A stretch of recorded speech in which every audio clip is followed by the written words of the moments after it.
আমার বাচ্চাটা তো আমি 3 মাসে 30 মিনিটও কোলে নিতে পারিনি। তো আমার ওয়াইফ খুব মাঝে মধ্যে আর কি মজা করে বাচ্চারে বলে যে ইনকিলাব মঞ্চের মুখপাত্র তোমার সাথে দেখা করতে আসছে।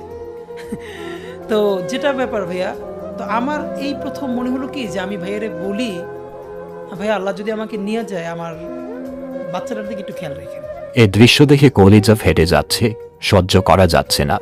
1 বছরও হয়নি বাবার মূল্য বুঝতে শিখেনি। তার আগে চলে গেলেন বাবা। অবশ্য শিশুটা বাবা বাবা করে ডাকলেও কোনো সাড়া পাচ্ছেন না। এর চাইতে হৃদয় বিদারণ দৃশ্য আর কি হতে পারে। সোশ্যাল মিডিয়ায় এই ভিডিওটি বেশ সাড়া ফেলেছে। জানি না এই ভিডিওটি সত্যি নাকি বানানো, তবে সে যাই হোক, বাবার জন্য একজন শিশুর এই আকুতিত আর মিথ্যে নয়। আপনারা হয়তো জানেনই, হাদির মরদেহ বহনকারী বিমান শুক্রবার সন্ধ্যা 5:49 হজরত শাহজালাল আন্তর্জাতিক বিমানবন্দরে অবতরণ করে। তারপর তাকে মর্গের হিমঘরে রাখা হয়েছে। রাতে তাকে শেষবারের মতো দেখতে মর্গে গিয়েছিল পরিবার।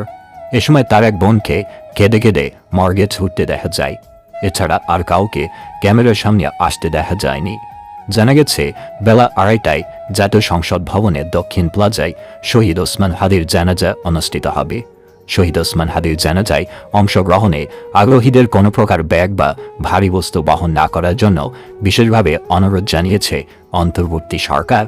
এর আগে গত 12 ডিসেম্বর রাজধানী পল্টনে বক্স কালভার্ট রোড দিয়ে রিকশায় যাওয়ার সময় মোটরসাইকেল থেকে হাদিকে গুলি করে দুর্বৃত্তরা। পরে উন্নত চিকিৎসার জন্য সোমবার এয়ার অ্যাম্বুলেন্সে ওসমান হাদিকে সিঙ্গাপুরে নেওয়া হয়। বৃহস্পতিবার রাত 9:30টার দিকে সিঙ্গাপুর জেনারেল হাসপাতালে তার মৃত্যু হয়।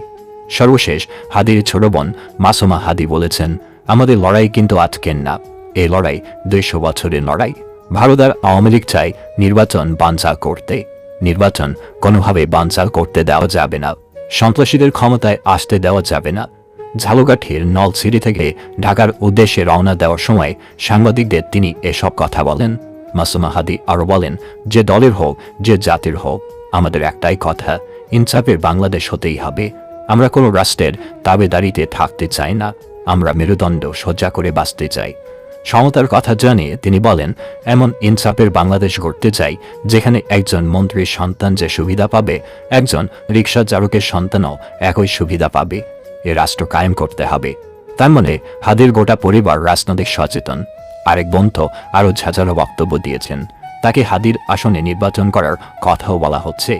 শাহবাগের জুলাই চত্বরে অনুষ্ঠিত সমাবেশে এ ঘোষণা দেওয়া হয়। সমাবেশে হাদির নামে শাহবাগ চত্বর ও তার প্রতিষ্ঠিত ইনকিলাব কালচারাল সেন্টারের সরকারি পৃষ্ঠপোষকতার দাবি উঠেছে। শাহবাগের সমাবেশে হাজার হাজার ছাত্র জনতা, নারী ও পুরুষ অংশগ্রহণ করেন। কেউ পরিবার নিয়ে এসেছেন, কেউ আবার মিছিল সহকারে যোগ দিয়েছেন।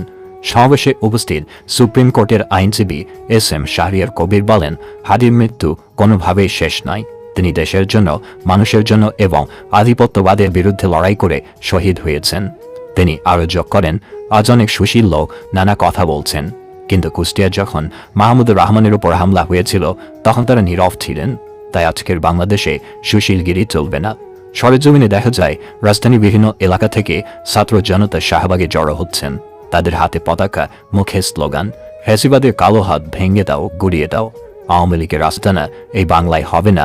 হাদি ভাইয়ের রক্ত বৃথা যেতে দেব না।